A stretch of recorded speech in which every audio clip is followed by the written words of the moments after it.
চৌধুরী, যিনি আসলাম চৌধুরীর ছোট ভাই, আমার বাবাকে আমাদের বসতঘর ছেড়ে দিতে নানাভাবে চাপ দিতে থাকে। শেখ হাসিনা যেটা চালু করেছে বিএনপি কে আসলেও সেটা আবার চালু করতে হবে, ধান্দাবাজির জায়গা পান। আসসালামু আলাইকুম দর্শক, বিএনপির কিছু নামধারী নেতাকর্মীরা সারা দেশে যা শুরু করেছে তাতে বিএনপির ভরাডুবিতে আর বেশি দিন সময় লাগবে না। হ্যাঁ দর্শক শ্রোতা, এবার এক বোনের সাথে এবং বোনের পিতার সাথে বিএনপি যা করেছে, যা জানলে আপনারা হতবাক হয়ে যাবেন। এদিকে বিএনপির নামধারী নেতাদেরকে কঠিনভাবে ধুলাই করলেন ডক্টর ফাইজুল হক। বিস্তারিত গুরুত্বপূর্ণ তথ্য থাকছে পুরো ভিডিও জুড়ে। পুরো ভিডিওটি দেখলেই সবকিছু বুঝতে পারবেন ইনশাআল্লাহ। তো দর্শক চলুন বিস্তারিত দেখে আসি।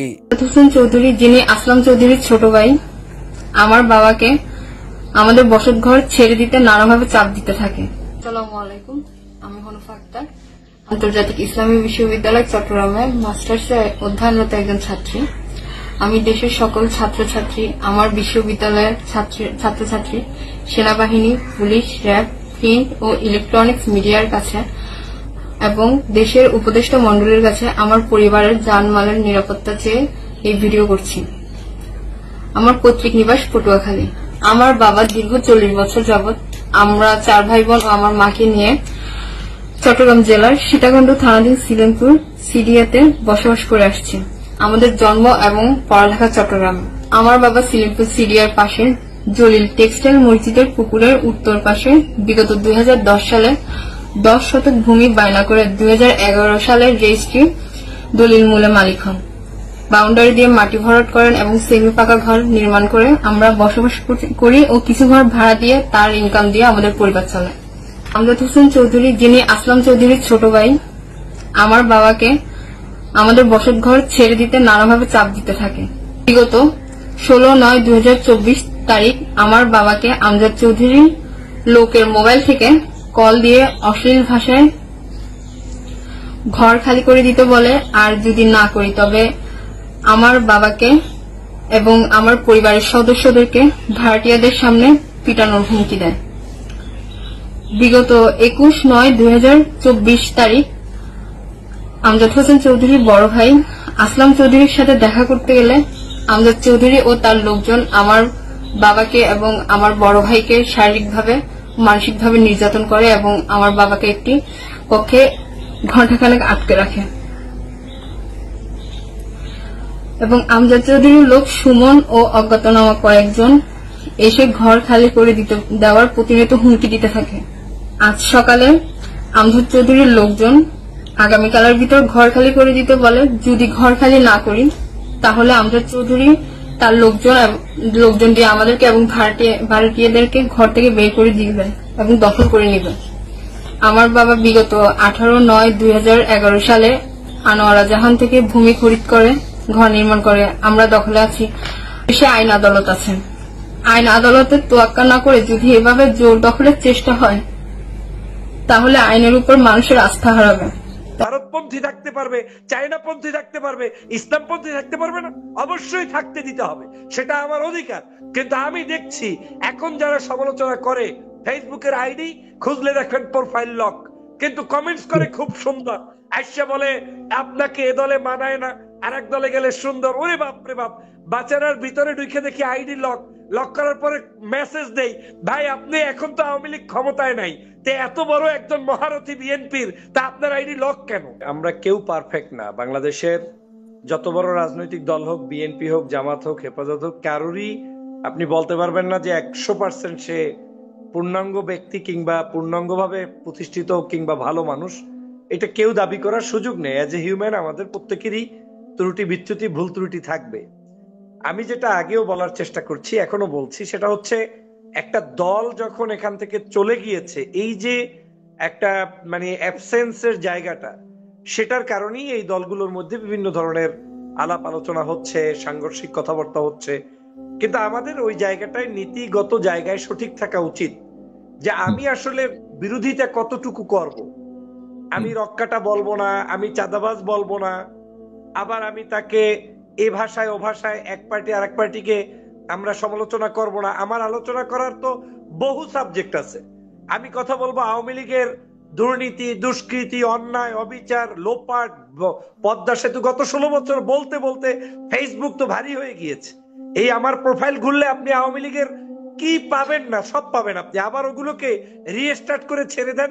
বাংলাদেশের সমগ্র আওয়ামী লীগের এই অপবিত্র সংগঠনটি নিয়েই কথা বলা উচিত। আমি মনে করি আমরা যারা এটা না বলে ভিন্ন ভাষায় ভিন্ন দিকে ধাবিত হচ্ছি, সেটা সঠিক পথ নয়। যেমন বিএনপি 31 দফা নিয়ে কথা বলবে, 31 দফার কি কি কারামতি আছে, ভালো কি আছে, জনগণ কি চায় সেটা নিয়ে কথা বলবে। ভুল থাকলে অ্যাকসেপ্ট করবে, দ্যাটস ইট। হৃদয় বড় থাকতে হবে। জামাত 40 দফা নিয়ে নেমেছে, 10 দফা সরকারকে দিয়েছে, আরো 30 দফা জনগণকে জানাবে। এটা এখন বর্তমানে হতে হবে।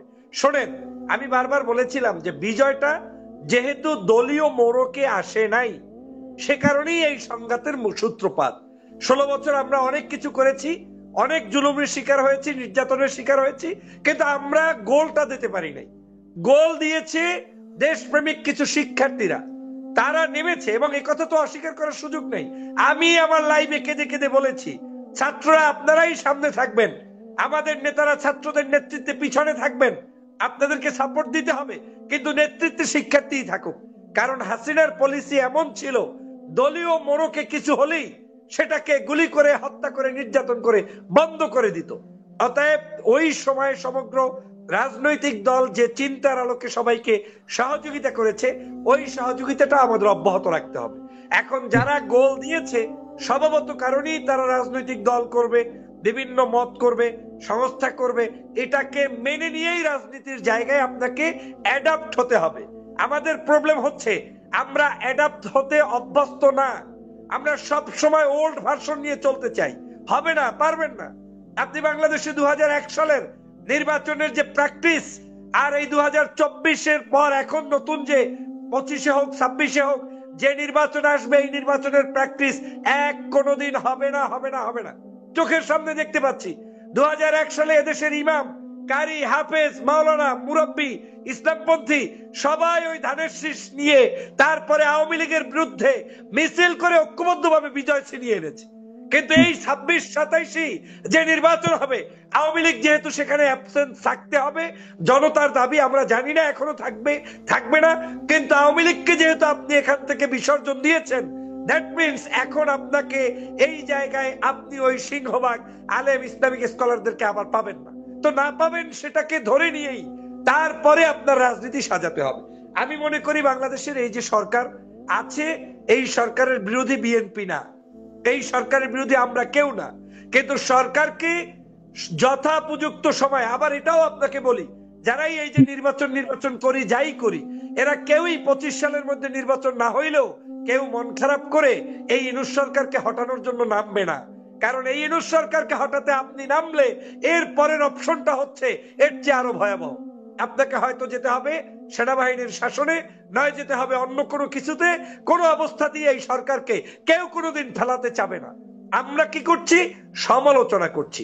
সমালোচনা রাজনৈতিক দর্শন, রাজনৈতিক ভাষায় রাজনৈতিক দল তারা করবে এবং তাদেরকে সেটা করতে দেওয়া উচিত। কিন্তু আমার কাছে যেটা মনে হচ্ছে, আমাদের উদারতার জায়গায় যথেষ্ট গ্যাপ আছে।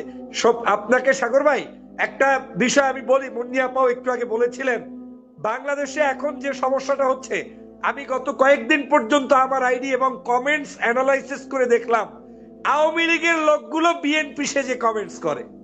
আওয়ামী লীগের লোকগুলো এসে আপনার ওইখানে শত্রুতা তৈরি করা শুরু করে দিয়েছে। হ্যাঁ, বিএনপির দোষ ত্রুটি আছে, অবশ্যই আছে, আমি অস্বীকার করছি না। আমাদের নেতাদের অনেক বক্তব্য আপনারা পছন্দ, সেটা তো আমি সবার আগে বিরোধিতা করছি। তাতে আমার পদ যাক, এমপিত্ব যাক, মন্ত্রিত্ব যাক, কিচ্ছু আসে যায় না। আই ডোন্ট কেয়ার, কারণ আমি যা বলেছি 16 বছর ওই একই ডায়েসে আমি কথা বলবো। কিন্তু আমি বিএনপি করব, আমি শহীদ জিয়ার দলকেই পছন্দ করি। কারণ এই দলে যদি আমি থাকতে না পারি, তাহলে এই দলকে ভারতপন্থী থাকতে পারবে, চায়নাপন্থী থাকতে পারবে, ইসলামপন্থী থাকতে পারবে না। অবশ্যই থাকতে দিতে হবে, সেটা আমার অধিকার। কিন্তু আমি দেখছি এখন যারা সমালোচনা করে, ফেসবুকের আইডি খুঁজলে দেখবেন প্রোফাইল লক, কিন্তু কমেন্টস করে খুব সুন্দর। আইসা বলে আপনাকে এ দলে মানায় না, আর এক দলে গেলে সুন্দর। ওরে বাপ রে বাপ, বাচ্চারার ভিতরে ঢুকে দেখি আইডি লক করার পরে মেসেজ দেই, ভাই আপনি এখন তো আওয়ামী লীগ ক্ষমতায় নাই, তে এত বড় একজন মহারথী বিএনপির, তা আপনার আইডি লক কেন? উত্তর নাই। তার মানে হচ্ছে আওয়ামী লীগ এখন যে কোনো মূল্যে এই দেশের জাতীয়তাবাদী শক্তির সাথে, ইসলামী মূল্যবোধের শক্তির সাথে একটি সমস্যা তৈরির জন্য তারা নাটের গুরু হিসেবে খেলছে। এ ব্যাপারেও আপনাকে সতর্ক হতে হবে, বিএনপিকেও সতর্ক হতে হবে, সবাইকে হতে হবে। এই যে সাগর ভাই, আপনি ধরেন নিউট্রাল, আপনি সাংবাদিকতা করেছেন গত 16 বছরে আপনার চাইতে জনপ্রিয় একটা চ্যানেল ছিল না বাংলাদেশে। আমি হলফ করে বলতে পারি আওয়ামী লীগের বিরুদ্ধে সবচাইতে বলিষ্ঠ ভূমিকা এবং জুলাই বিপ্লবে যে বেশি রেখেছে সেই লোক সাগর সাহেব। এখন সাগর সাহেবকে কুমিল্লায় জামাতের আমির যদি তার নাম কৃতজ্ঞতা স্বরে উচ্চারণ করার কারণে কেউ যদি তাকে জামাত শিবির ট্যাগ লাগিয়ে দেয়, তার চাইতে মূর্খ অদম আর কেউ থাকতে পারে না। কারণ আপনি তো ওই জামাতের আমির যেটা করেছে ওটা আমার দলের নেতারও করা উচিত। তারেক রহমান সাহেবের পক্ষ থেকেও আপনাকে অ্যাকনলেজমেন্ট দেওয়া উচিত যে সাগর সাহেব আপনি ফ্যাসিবাদের বিরুদ্ধে লড়াই করেছেন। আপনাকে অ্যাকনলেজমেন্ট দেওয়া উচিত চরমোনাইয়ের পক্ষ থেকে, আপনাকে দেওয়া উচিত এই যে বৈষম্য বিরোধী আন্দোলনের সিনিয়র নেতাদের পক্ষ থেকেও। সে কারণেই বলছি আমাদের আন্ডারস্ট্যান্ডিং এ প্রবলেম, মাথা খারাপ হয়ে গিয়েছে অনেকের। স্বার্থবাদী যারা, তারা সব সময় স্বার্থের কারণে মিথ্যা বানোয়াট অন্যায় কথা বলবে, আর যারা সত্যিকার দেশপ্রেমিক, সত্যিকার মানুষের রাজনীতি করে, তারা এটা করবে না। তবে স্বার্থবাদীদের প্রয়োজন সীমিত হয়ে এসেছে। আগামীর বাংলাদেশ স্বার্থবাদীদের জায়গা নেই। দল বড় হতে পারে, আমরা অনেক সাইনবোর্ড ঝুলাইতে পারি, কিন্তু জনগণ কিন্তু এগুলা এখন আর পরোয়া করে না। জনগণ সৎ চিন্তার মানুষদেরকে আগামীর বাংলাদেশ গঠনে দেখতে চায়। সে কারণে সাগর ভাই বলছি, হতাশ হওয়ার কিছু নাই। ওই তো এখন আগে টকশো করতাম আওয়ামী লীগ নিয়ে, এখন আওয়ামী লীগ নাই, ইচ্ছে করেই মুন্নিয়াপার সাথে ঝগড়া করা লাগবে, ইচ্ছে করেই ওই রহমানী ভাইয়ের সাথে ঝগড়া করা লাগবে। উপায় আর নাই। এই যে বিপদে পড়ছি, এই বিপদ থেকে উদ্ধার হওয়ার জন্য আগামী নির্বাচন পর্যন্ত বহু সমস্যা আমাদেরকে সামাল দিতে হবে এবং নিজ দায়িত্ব দিতে হবে। বিকল্প কোনো পথ আমাদের হাতে আর নাই। অতএব দেশবাসীকে আমি অনুরোধ করব, আমরা আমাদের একটা ফ্রি ফেয়ার ইলেকশনের জন্য প্রচেষ্টা অব্যাহত থাকবে, গণতন্ত্রের জন্য কথা বলবো, কিন্তু at the same time doctor Mohammad ইউনূসের হাতকে শক্তিশালী করে এই গভর্নমেন্টকে কন্টিনিউয়াসলি তাদের যাত্রা শুভকর করব এবং আগামী নির্বাচনে যারা জয়যুক্ত হয়ে আসবে তাদেরকে আমরা গ্রহণ করব। কারণ আমরা একটা ফ্রি ফেয়ার ইলেকশন চেয়েছি। ওই ব্যালটে যদি কোনো ব্যক্তি আমার কাছে অপরিচিত কাউকেও ভোট দিয়ে জয়যুক্ত করে দেয়, মনে করতে হবে ওটাই হচ্ছে গণতন্ত্র, ওটাই হচ্ছে স্বাধীনতা। অতএব স্বাধীনতা আমি বিএনপি করি তাই আমার জন্য, অমুকে জামাত করে তাই তার জন্য না, অমুকে হুজুর তাই তার জন্য না, এটা কখনোই স্বাধীনতা নয়, এটা কখনোই গণতন্ত্রের ভাষা নয়। আসুন দেশকে গঠন করি। আর আওয়ামী লীগের সকল খুন, হত্যা, রাহাজানি এগুলো নিয়ে জাতির কাছে নতুন নতুন ভিডিও, নতুন নতুন বক্তব্য এবং জাতিকে উদ্বুদ্ধ করার জন্য আমাদেরকে দায়িত্ব পালন করতে হবে। আপনাকে ধন্যবাদ। সম্মানিত দর্শক শ্রোতা, আশা করি পুরো ভিডিওটি দেখেছেন এবং সবকিছু বুঝতে পেরেছেন। দর্শক, আগে আর বর্তমান যদি একই অবস্থা হয় তাহলে পার্থক্য কি হইলো বলেন আপনারা মন্তব্য করে যাবেন কোনো কিছু কি পরিবর্তন হয়েছে কিনা। তো দর্শক শ্রোতা, ভিডিওটি এ পর্যন্তই। ভিডিওটি ভালো লাগলে লাইক এবং শেয়ার করে দিয়েন। চ্যানেলটি এখনো সাবস্ক্রাইব করে না থাকলে দয়া করে চ্যানেলটি সাবস্ক্রাইব করে দিয়েন। আল্লাহ হাফেজ।